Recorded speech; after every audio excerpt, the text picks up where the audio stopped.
When tragedy strikes, the real test isn't who we mourn, it's who we ignore. Because when power decides which lives deserve outrage, that's when justice starts to die quietly. What you're about to hear isn't just another political argument, it's a moment that exposed the chilling double standard inside the nation's top law enforcement agency, the one that's supposed to protect all of us equally. Representative Balint didn't walk into that hearing looking for a fight, but what unfolded between her and FBI Director Patel became one of the most revealing exchanges in Congress this year. She didn't come to score points, she came to ask a question most leaders are too afraid to touch. Why does the FBI mourn some victims loudly and others with silence? Thank you, Mr. Chair. Director Patel, thank you for being with us today. Appreciate your time. Let me say at the top, political violence should have no place in this country, and I strongly, unequivocally condemn the killing of Charlie Kirk last week. And this is exactly the kind of case that warrants a swift and thorough investigation by the FBI. What shouldn't be happening, however, is this administration's seeming attempt to exploit Mr. Kirk's death within minutes of this horrible, horrible assassination, dividing us even further without knowing enough about the killer's complicated, confused political ideology and the extent of his motivation. And this week, Vice President Vance claimed that this is, quote, an extremely destructive movement of left-wing extremism, and said that, quote, it's part of the reason why Charlie was killed. He pledged to go after organizations on the left. But Director Patel, it was just 3 months ago that Melissa Hortman, the Minnesota House Speaker, and her husband Mark were shot to death in their home in the middle of the night by a self-identified right-wing extremist and Trump supporter. When that assassination happened, the FBI released a written statement denouncing the killings and pledging to hold the killer accountable. And I thank the Bureau for that. It was clear, concise, to the point. But when you compare that statement to the over 50 mentions of the Charlie Kirk killing and just 4 for the Hortmans on accounts affiliated with the FBI and your personal account, it appears to many Americans that you're valuing some lives more than others, and that's painful. And this is what I'm hearing from my constituents, so I just want to convey that to you. And the Vice President didn't even call on right-wing organizations to tone down their rhetoric after that horrific killing in Minnesota, and he never once spoke about dismantling conservative institutions. This week, when the President was asked by a reporter about Speaker Hortman, he claimed he didn't even know who she was. One of the most high-profile assassinations of an elected official in recent memory, and the President claims to know nothing about it, hasn't even heard of it. It was absolutely devastating for her colleagues and for her family.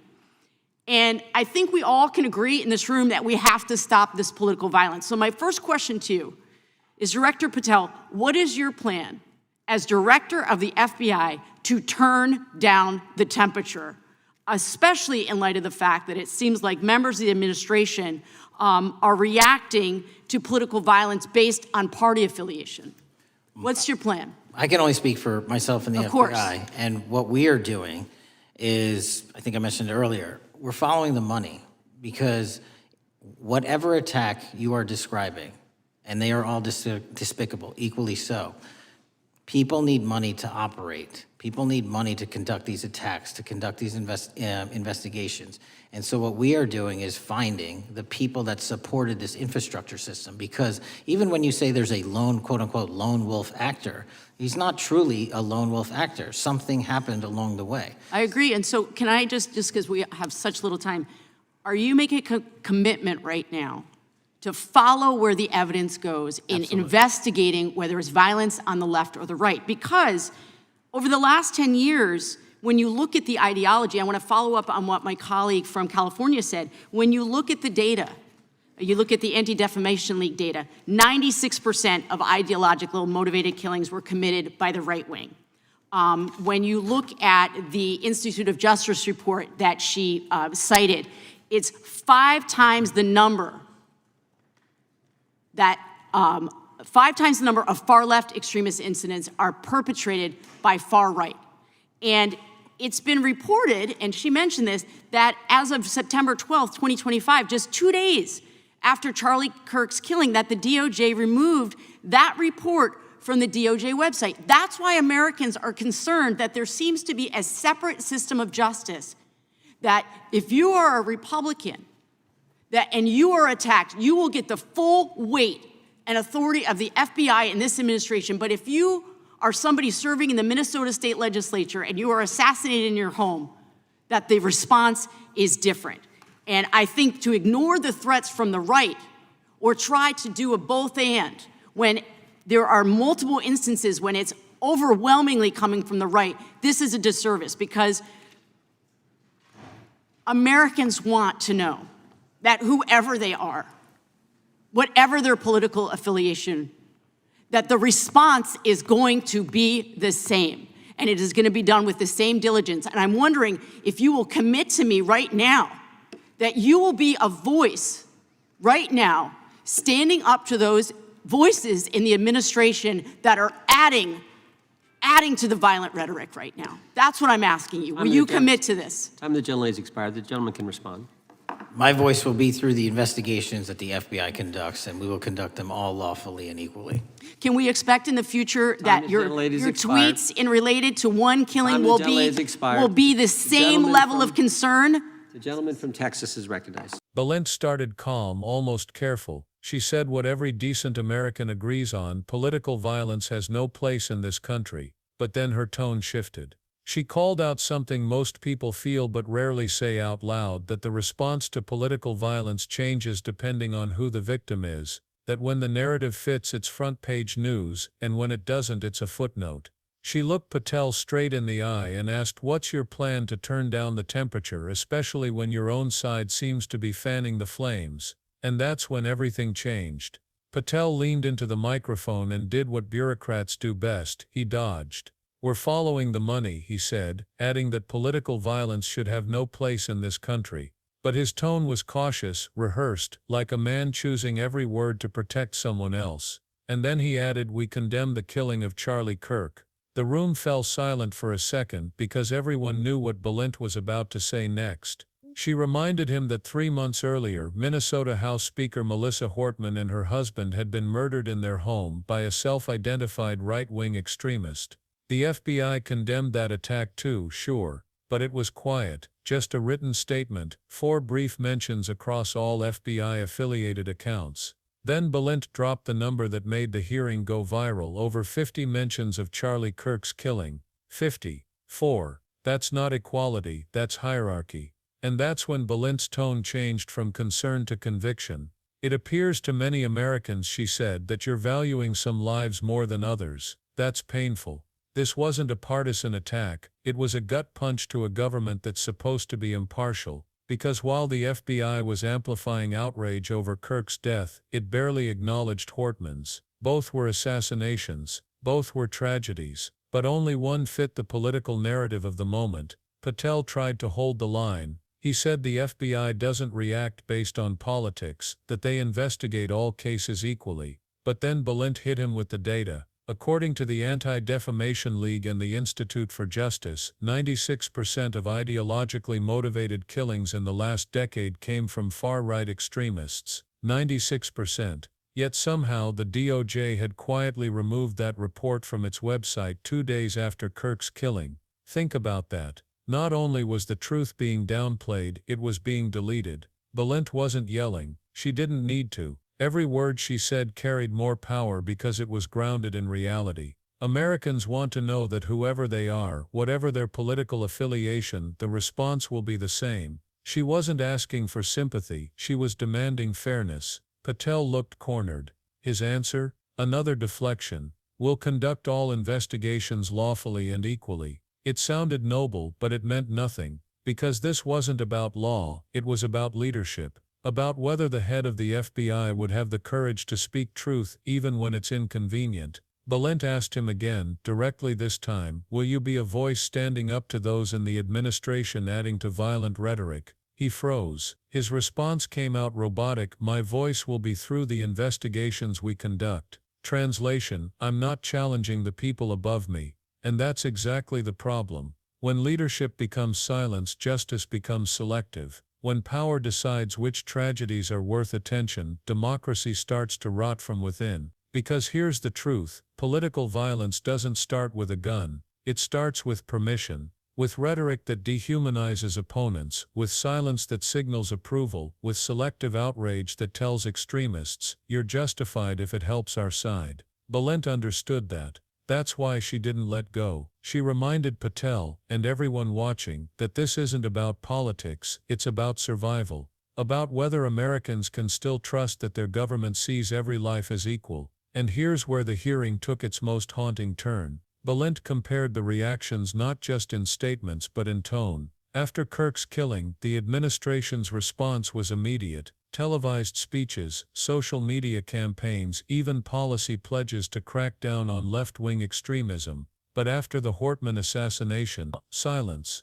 No speeches, no national addresses. The president himself said he didn't know who she was. That wasn't just tone deaf, it was devastating. Because the message it sent was unmistakable. Your life matters less if it doesn't serve the narrative. And for millions of Americans watching, it confirmed their worst fears that even tragedy has become political currency. Patel tried to soften his stance. He repeated his earlier line about following the money, trying to sound proactive. But by then the damage was done. The hearing wasn't about finances, it was about fairness. Balint then pointed out something few dared to say, that this selective reaction creates a permission structure for more violence. When extremists see their side's crimes ignored or excused, they feel emboldened. When they see the other side demonized endlessly, they feel justified. And that's how cycles of violence are born, not from ideology but from imbalance. The scariest part? Patel didn't deny any of it. He just avoided accountability, hiding behind procedural language while the real issue, moral consistency, hung in the air like smoke after an explosion. Balint's closing statement was quiet but cutting. If Americans start believing that the FBI only acts when it's politically advantageous, we lose the core of democratic legitimacy. That line silenced the room, because it's not just an opinion, it's the truth. Equal protection under the law means nothing if the value of your life depends on your party registration. And when that perception takes hold, it doesn't just weaken trust in government, it invites chaos. That's why Balint's confrontation matters so much. She wasn't grandstanding. She wasn't angry for show. She was doing what few in Washington dare to do anymore, holding power accountable without hiding behind party lines. Her voice cut through the noise because it represented something people are desperate for: honesty. A reminder that real justice doesn't change color based on convenience. And maybe that's why Patel's silence felt so loud. Because in that silence, you could hear the fear of accountability, the same fear that's hollowed out public trust across every institution that claims to serve the people. Think about what that means for all of us. If the nation's top investigative agency can pick and choose when to care, what happens when it's your story that doesn't fit the narrative? What happens when the violence hits closer to home, but the outrage isn't politically useful anymore? That's the nightmare Balint was warning about, a country where outrage is currency and truth is negotiable. The real danger isn't the extremists on either side, it's the system that keeps excusing them when it's convenient. Because every time a leader stays silent after violence from their own base, they're giving permission for the next attack.